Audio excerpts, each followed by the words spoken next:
infantry! Mag's empty! Mag's empty!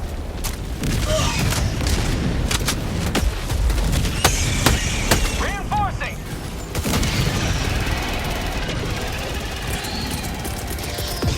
Reinforcing!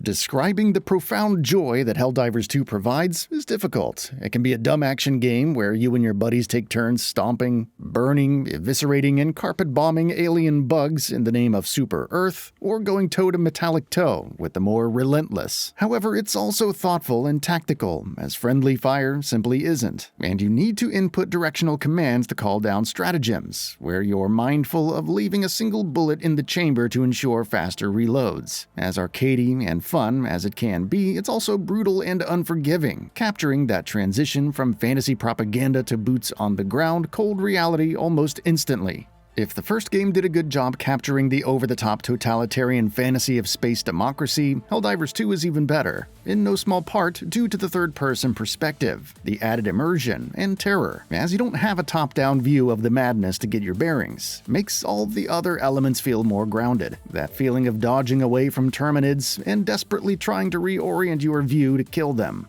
Crawling beneath turret fire to avoid being shredded to pieces. The sheer spectacle of witnessing a SEAF artillery gun delivers its payload in a massive inferno-like explosion. The utter shock of suddenly blowing up, your torso flying through the air before a replacement arrives via drop pod. Helldivers 2 isn't just a better-looking Helldivers, it's also an enjoyable third-person shooter that makes you feel like a part of something bigger in the most straightforward ways possible. It could use some improvements, quality of life features, adjustments, and a bit more content, but it's fun with progression and shared world aspects that showcase the positives of live service. Set 100 years after the first game, Helldivers 2 sees Super Earth at relative peace following the defeat of the Terminids, cyborgs, and Illuminates. Humanity went on to colonize the galaxy, but such extensive faster-than-light travel requires a rare resource called E-170. It only originates from the Terminids, so of course they proceed to farm them, and of course they break free from confinement to emerge as a threat once more. Then there are the Automatons, robot soldiers with factories and weaponry that prove more of a challenge. The Helldivers are thus called back into action and push back against both factions. As a recruit, very little of what transpired will be immediately relevant. After the opening propaganda film, you're thrown into training and must complete basic tasks, like shooting a weapon, tossing a grenade, and calling in stratagems. The Galactic War campaign is the main attraction of Helldivers 2, comprising multiple sectors. Each sector has planets that must be liberated from enemy influence by completing missions. While it starts easy enough, higher difficulties add more missions to a single operation, which must be completed to really aid the war effort. A major order is ever present, even at this time of writing, and requires liberating 2 planets to reclaim a sector. You also have personal orders, which can range from extracting successfully several times to killing a certain number of enemies. Then you have effects, which can change depending on the planet, like the biting cold, which affects the heat buildup of weapons, or one that scrambles your stratagems. Another can result in longer extraction times and stratagem cooldowns. The basic gameplay flow is pretty simple. Drop onto a planet, complete the designated main objectives, and get out, whether it's solo or with friends. Set objectives can range from destroying automaton factories and bug nests to slaying waves of enemies. Others are more involved, like transporting a solid-state drive to a data relay, which requires significantly legging it across the map or conducting geological surveys. Each one feels unique while presenting the right amount of randomness to keep each drop fresh. However, you also have side objectives like destroying rogue broadcasts in laboratories, uploading data from an escape pod, and so on. Each planet also has various other points of interest, like an abandoned outpost, with some weapons and samples or sealed crates with war medals and super credits. Pursuing side objectives nets XP and requisition points. The former opens up other stratagems while the latter unlocks them. Hang on to those common and rare samples though, as they're needed to upgrade the super destroyer to improve your stratagems. The lower difficulties can give somewhat of a false sense of security. They have enemies, but a decent chunk of time is spent running around and somewhat enjoying life. Helldivers 2 shines at the higher difficulties as Terminid chargers and bile titans make life difficult, while hunters constantly pounce on you and stalkers strike from behind. It's intense and further reinforced by the realistic gunplay. Each weapon feels unique, with chunks of Tyranids flying off before they fall. Whether you're torching enemies with the flamethrower, blasting away their wings with the breaker shotgun, or breaking through automaton armor with a railgun, the gunplay is fantastic. The movement is occasionally awkward, like when trying to clamber up or go around stalagmites instead of climbing up on top of them, but it doesn't ruin the experience. Continuous dives are also on point, which is really what matters. The same sense of impact extends to the stratagems. They have cooldowns, but you can call them in as much as you want. See a Terminid nest of eggs that could use a hefty amount of freedom courtesy of an Eagle napalm strike? How about an automaton factory that feels like the right target for an orbital barrage? Even when you're calling in a simple orbital barrage, the firepower reverberates with shocking authority. Despite the sheer amount of firepower at one's disposal, it's a testament to the enemy design that they can still present a nightmarish challenge. You would think a berserker with dual chainsaw hands speeding up as it approaches you would be bad, but then you run into a Hulk for the first time. Then you realize it's only challenging difficulty, and the worst is yet to come. Though some AI gaffes do occasionally occur, like elevated terrain messing up a charger's pathing.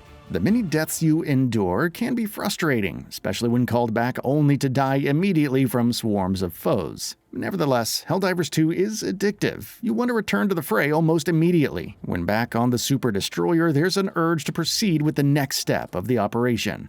It's also a testament to the game that, despite only 2 factions, with about 8 units each, the amount of variety is pretty notable, especially with the builds. Will you load up on Eagle Strikes and bomb the living heck out of the Terminids, or upgrade and unlock the different turrets to reduce hordes to nothing? You can even unlock a little drone buddy to provide fire support when playing solo. Speaking of solo play, it's very much possible, but the real fun comes from playing with others. There's nothing wrong with testing yourself, but after playing enough solo sessions, not necessarily by choice, which we'll get to, Helldivers 2 doesn't scale. Expect to face as much resistance as playing with co-op, but without the added firepower and utility that others can bring. There are also so many elements that feel better with teammates, even if you're just a duo trying to survive, like firing recoilless rifle shots, and having a teammate reload for you, or heroically fending off foes as you make to extract. The rewards are also better, which means unlocking more tools of destruction faster.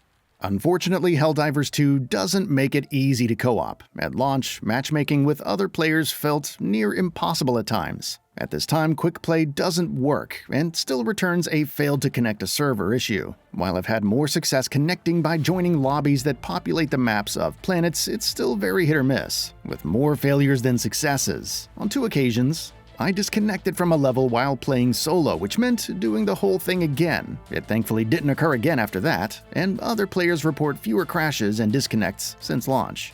Even if matchmaking worked as intended, Helldivers 2 doesn't have a proper lobby browser. You can select a planet and scan it to find an open game, cycling between the different difficulties, but it's tedious. The fact that you have to do this for each planet and then move to the other end of the galaxy for the automatons is also annoying after a point. Very few live service games launch without issues, and Arrowhead Game Studios likely didn't anticipate this level. Nevertheless, it's jarring for a co-op focused game, especially after getting your first taste of co-op and wanting more. Of course, Helldivers 2 requires several other quality-of-life features, like saving loadouts, having a firing range to test different weapons and stratagems, preferably before unlocking them, and better instructions on certain things, like how Eagle Strikes don't have only a few uses per mission. It also wouldn't hurt to have certain things like the laser weapons buffed, or to make the post-game results and victory screens snappier. Credit where it's due for the war bonds and super credit system. The former is a catalog of items to unlock with war medals, earned from completing missions, personal orders, or simply while exploring. You have relative freedom to unlock certain things faster, though you will eventually need to spend more medals to get to the latter tiers. The premium war bond also didn't feel inherently unfair, with most unlocks confined to the free war bond. It also doesn't change the fact that most of your success will come from tactical play, coordination, and stratagems than a Liberator AR with explosive rounds. There's also the fact that despite super credits being available for real money, you can get them from the free war bond and throughout the various missions. Even more are available from the premium war bond, and the cosmetics like suits and helmets feel reasonably priced. Time will tell how this is handled long-term and whether the free war bond will be refreshed while more premium options are added. At least the war bonds don't expire and stick around forever, allowing you to get everything at your own pace. Presentation-wise, Helldivers 2 is on point throughout. The worlds are gorgeously detailed, from sharp textures to impressive weather effects. Landing on an automaton world at night and fighting through forests with their laser rifles, illuminating the surroundings is great. Venturing through dense fog, unsure where Terminids will attack next, is also enthralling. There's some slight pop-in when playing with others, but the performance is otherwise solid. As for the sound, Arrowhead has nailed it through and through.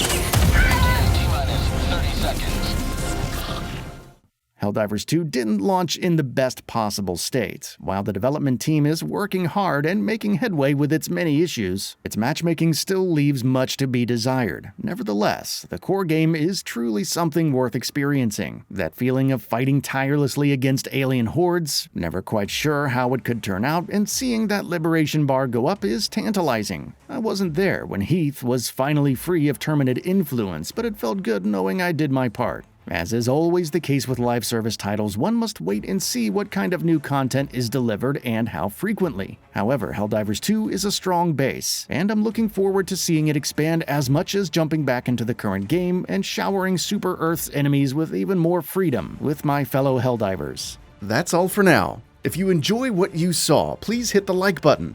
And if you're new to the channel, now is a great time to subscribe.